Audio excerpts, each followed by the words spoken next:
이 시간 우리가 함께 나눌 말씀은 창세기 22장 14절입니다. 한 절이니까요. 우리 함께 읽겠습니다. 아브라함이 그 땅 이름을 여호와 이레라 하였으므로 오늘날까지 사람들이 이르기를 여호와의 산에서 준비되리라 하더라. 아멘. 우리가 삶을 살아가다 보면 누구나 크고 작은 위기 가운데 있습니다. 그것이 내가 선택해서 찾아온다면 대비가 되겠죠. 우리가 뉴스 끝에 있는 일기예보처럼 예보가 된다면 그것에 대해서 대비하고 또 준비할 것입니다. 그런데 대부분의 삶의 위기들은 선택해서 오는 것도 아니고 예보가 되는 것도 아니고 예측할 수 없을 때 대부분 찾아온다는 것입니다. 선택할 수 없는 문제죠. 근데 우리가 선택할 수 있는 게 있습니다.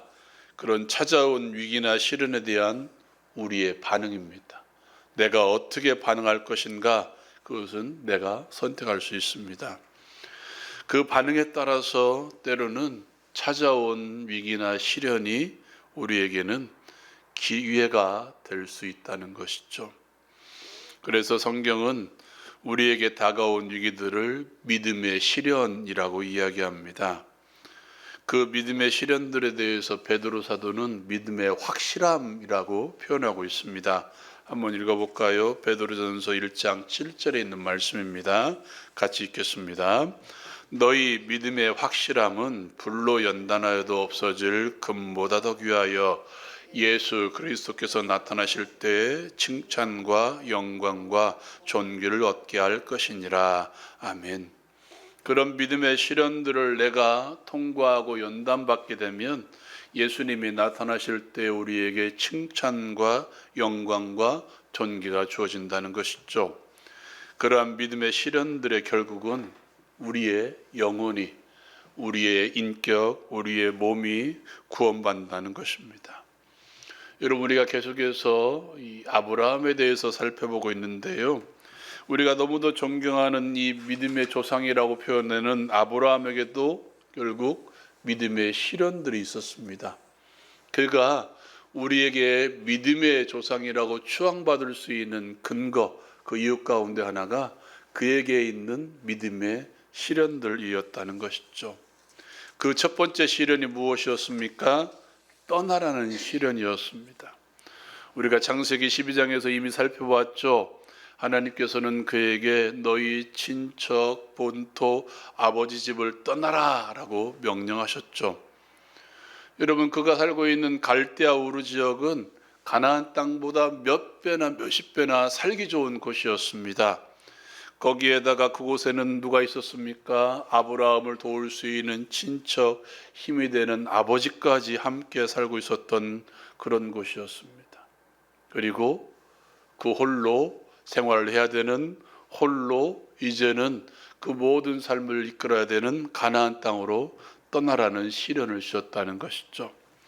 여러분, 그곳에는 갈대아 우르 지역에는 각종 잡신들이 넘쳐난 지역이었습니다. 그만큼 잡신들이 넘쳐났다는 것은 활발하게 그곳 가운데 뭔가 이루어지고 있었다는 것이죠. 성경이 아니라 유대인들의 다른 기록에 의하면 아브라함의 아버지 데라는 우상을 만들어 팔았던 우상장사였다는 유대인의 기록도 있었습니다. 결국 아브라함이 의지할 수 있었던 모든 것이 바로 그 의미하는 것이 바로 그의 고향과 친척과 아버지 집, 그가 살고 있던 갈대아 우르라는 땅과 그 주변에 도울 수 있는 친척과 그에게 능력이 되고 힘이 되는 아버지 집까지 떠나라라고 말씀한 것입니다. 여러분, 믿음의 시작은 떠나는 것부터 시작됩니다. 우리가 복이라고 생각하는 모든 것에서부터 떠나는 것이 바로 믿음의 시작이고 그 믿음의 연단입니다. 그러므로 그것이 믿음의 시련일 수밖에 없죠. 우리의 믿음의 시작을 떠나는 것부터 시작한다면 그것 자체가 이미 시련입니다. 여러분, 내가 의지하는 것들에서 한번 떠나보십시오. 내 부모에게서 떠나고 내 남편에게서 떠나고 내 아내에게서 떠나고 내 이웃에게서 내 힘에게서 한번 떠나보십시오. 그 출발 자체가 벌써 뭡니까? 시련일 수밖에 없습니다. 왜? 나를 도울 수 있는 게 아무것도 없기 때문에, 나에게 힘이 되는 게 아무것도 없기 때문에, 나에게 능력이 되는 게 아무것도 없기 때문에 그 자체가 벌써 믿음의 시련일 수밖에 없다는 것입니다.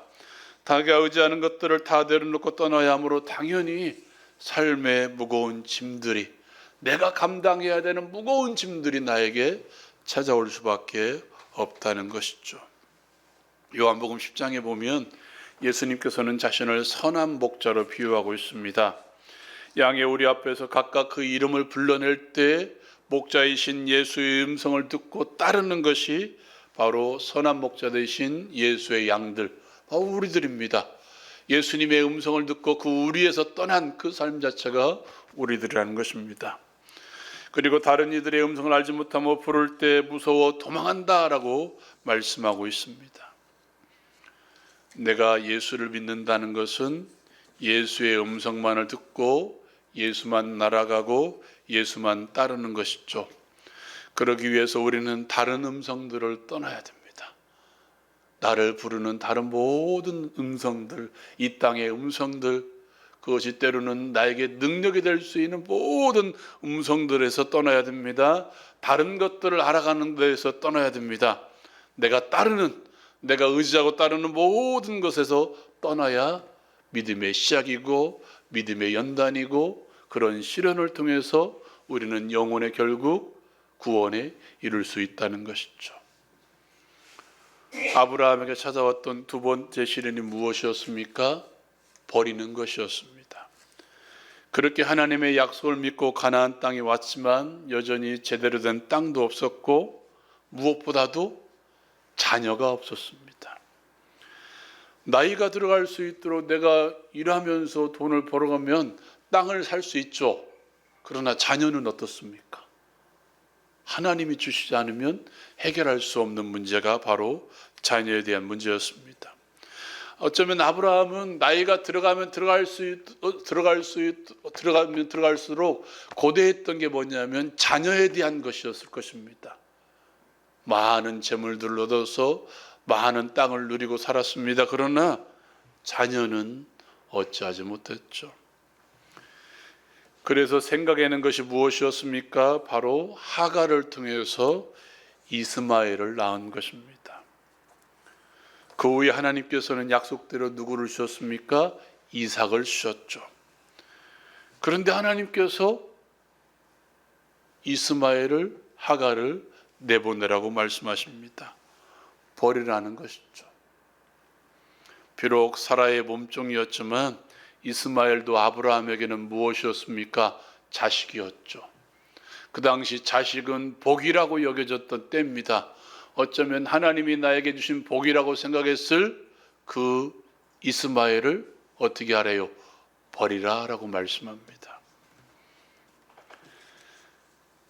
여러분, 우리는 베드로와 안드레, 야고보와 요한을 부르실 때를 기억할 수 있을 것입니다. 내가 너희로 사람을 낚는 어부가 되게 하라는 말씀을 따라 안드레와 베드로, 야고보와 요한은 어떻게 했습니까? 각기 배를 버려두고 그물을 버려두고 아버지를 버려두고 예수를 따랐습니다. 여러분 생각해 보십시오. 베드로에게 생계 수단이었던 배와 그물을 버렸습니다. 요한복음 4장에 보면 사마리아 여인이 등장하죠.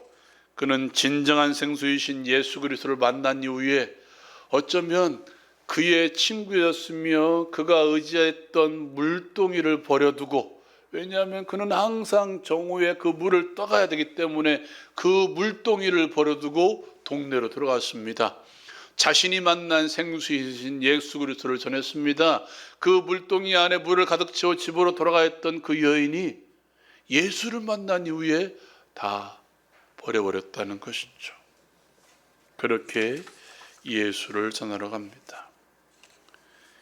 예수를 만나면 버리게 되어 있습니다. 아니, 예수를 만나려면 버려야 됩니다. 우리는 바울 사도를 기억할 것입니다. 바울 사도도 모든 것을 버렸습니다. 자신의 출세의 길도 버렸습니다.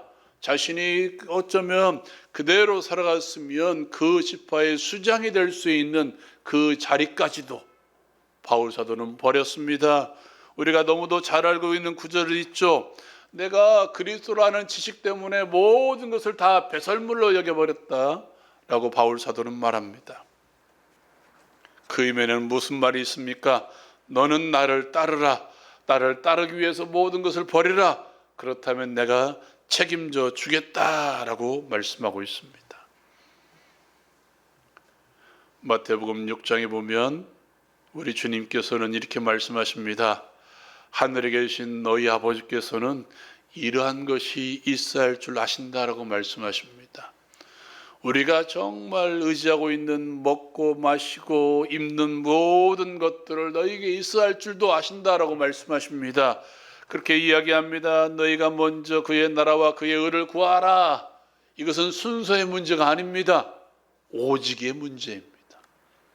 내가 가장 중요하게 생각하는 것, 하나님 나라와 하나님의 뜻과 하나님의 구원을 위해서 그 따를 때 주께서는 책임져 준다고 말씀합니다. 생수의 강을 맛보기를 원하십니까? 그렇다면 버려야 됩니다. 나에게 있는 모든 것들이 나에게 하등의 영향력도 끼칠 수 없을 정도로 내려놓아야 된다는 것이죠. 그렇지 않으면 진정한 생수이신 예수를 만날 수가 없습니다. 그것 때문에 따라간다면 생각해 보십시오. 무엇을 만날 수 있겠습니까? 그리고 아브라함에게 주어졌던 마지막 시련이 바로 저와 여러분이 읽었던 이 말씀, 오늘 말씀입니다. 드리는 시련이었죠. 아브라함은 갈대아 우르를 떠날 때 75세였습니다. 그리고 100세에 이삭을 낳았죠. 그리고 지금 이삭을 드리는 이 시점, 청소년이라고 생각했을 때 적어도 40년 이상이 지난 이 시점, 아브라함이 결국 훈련했던 것은 무엇입니까? 떠나고 버리는 훈련이었습니다. 그 40년이라는 시점 동안 떠나고 버리고를 반복했던 그 아브라함, 그 마지막 결론이 무엇입니까? 이삭이었죠. 갈대아 우르를 떠났을 때, 그리고 자신에게 있는 모든 것을 다 버렸을 때 하나님이 주시는 축복이 바로 이삭이었습니다. 그런데 하나님이 지금 뭐라고 이야기해요? 네가 받은 그 축복을 하나님께 드리라고 말씀합니다. 여러분 한번 생각해 보십시다. 지금 아브라함의 입장에서 한번 생각해 보십시다. 아브라함에게 가장 귀한 것이 무엇이었겠습니까? 자신의 아내였을까요? 자신이 가지고 있는 많은 은금과 목축이었을까요? 자신이 샀던 막병벌라 그 땅덩어리였을까요? 아니요. 그에게 가장 중요한 것은 바로 이삭이었습니다. 어쩌면 그가 가지고 있는 모든 것을 다 포기할지라도 이삭만은 포기하지 않았을 것입니다. 어쩌면 아브라함의 삶의 전부였을 수 있었던 이삭이었습니다. 그런데 지금 하나님께서는 그것을 어떻게 하라고 이야기해요? 드리라라고 말씀합니다. 말씀 한번 읽어볼까요? 22장 3절입니다. 같이 읽겠습니다. 시작. 아브라함이 아침에 일찍 일어나 나귀의 안장을 지우고 두 종과 그의 아들 이삭을 데리고 번제에 쓸 나무를 쪼개 가지고 떠나 하나님이 자기에게 일러주신 곳으로 가더니, 아브라함이 아침에 일찍 일어납니다. 망설였다는 것일까요? 그럴 수도 있었겠죠. 밤새도록 고민했을 수도 있겠죠. 그러나 아침에 일찍이 그는 뭐합니까? 순종합니다. 이게 중요합니다. 아브라함은 망설이지 않았다는 것입니다. 그리고 그가 그를 데리고 하나님께서 가르치신 산으로 갑니다. 3일 만에 이르릅니다. 어쩌면 그 3일도 더 되는 거리를 그는 3일 만에 당도한 것입니다. 올라가는 중에 이삭이 묻습니다. 아버지 다 준비되어 있는데 번제할 양이 준비되어 있지 않습니다. 번제할 양이 어린 양이 없습니다. 어디에 있습니까? 8절입니다. 한번 읽어볼까요? 8절 말씀 시작. 아브라함이 이르되 내 아들아 번제할 어린 양은 하나님이 자기를 위하여 친히 준비하시리라고 두 사람이 함께 나아가서 그 뒤에 놓네요. 여러분 이 말씀 보십시오. 아브라함이 이르되 내 아들아 번제할 어린 양은 하나님이 자기를 위하여 친히 준비하시리라 라고 말씀합니다. 이것이 아브라함의 믿음이죠. 뭔가를 준비할 것이다. 하나님이 준비해 놓을 것이다. 아니요. 2구절부터 한번 읽어볼까요? 10절입니다. 10절 같이 읽겠습니다. 시작. 손을 내밀어 칼을 잡고 그 아들을 잡으려 하니. 여러분 한번 생각해 보십시오. 이삭 대신에 이 아브라함의 믿음이 이삭 대신에 하나님이 뭔가를 준비해 줄 것이다 하면 그 번제할 어린 양을 준비해 줄 것이다 생각했으면 그 산에 올라갔을 때 뭐라고 말했을까요? 하나님 내가 여기까지 왔습니다. 이제 이삭 대신에 드릴 양을 준비해 주십시오. 하나님이 준비한 양이 어디 있습니까? 라고 하나님께 물었어야 받을 것입니다. 그런데 아브라함은 그렇게 하지 않았어요. 어떻게 합니까? 그 이삭을 잡으려고 합니다. 진짜로 드리려고 했다는 것이죠. 아브라함의 말대로 하나님께서 어린 양을 친히 준비할 것이라는 믿음이 있었다면 이삭을 죽이지 않았을 것입니다. 어린 양이 어디에 있습니까? 하나님께 물었을 아브라함은 이삭을 실제로 드리려고 합니다. 아브라함에게 있었던 믿음, 어떤 믿음일까요? 저는 이렇게 생각합니다. 이삭을 드리면 적어도 하나님께서 약속을 이어가시기 위해서 이삭을 살리시든지 아니면 또 다른 이삭을 주시든지 하실 것이라는 믿음이 있었다는 것입니다. 그렇게 실제로 드리면 하나님, 지금까지 여기까지 이끄신 하나님께서는 어떠한 방식으로든지 당신의 약속을 이루어 가실 것이라는 확신이 누구에게? 아브라함에게 있었다는 것입니다. 14절 말씀 같이 한번 읽어볼까요? 14절 말씀 시작. 그 땅 이름을 여호와 이레라 하였으므로 오늘날까지 사람들이 이르기를 여호와의 산에서 준비하되리라 하더라. 아멘. 여호와께서 준비하신다라는 여호와 이레, 우리의 쓸 것을 준비하신다? 아니요.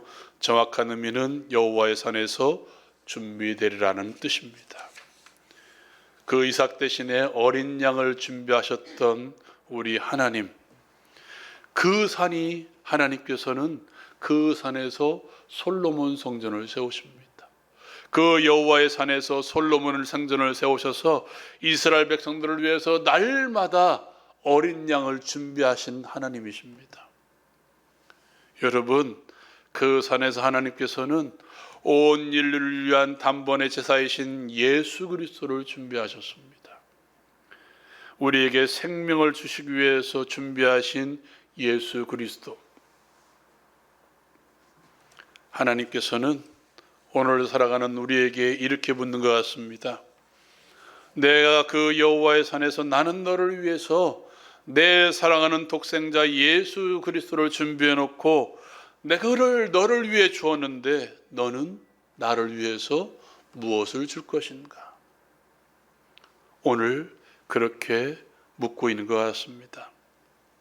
나를 사랑하시는 하나님의 사랑을 받으셨습니까? 나의 생명을 위해서 당신의 독생자를 주신 하나님의 사랑에 여러분은 무엇을 감사하고 있습니까? 여호와의 산에서 예수 그리스도를 준비하신 하나님을 위해서 나는 그를 위해서 무엇을 준비해 놓고 있습니까? 여호와 이레는 우리를 향한 하나님의 사랑입니다. 또한 여호와 이레는 우리를 향한 하나님의 도전입니다. 하나님께서 우리를 위해서 무엇을 준비하란다는 은혜의 선언일 뿐만 아니라 너를 위해서 내가 생명을 준비해 두었는데 너는 나를 위해서 무엇을 준비하고 있는가라는 하나님의 물음이라는 것입니다.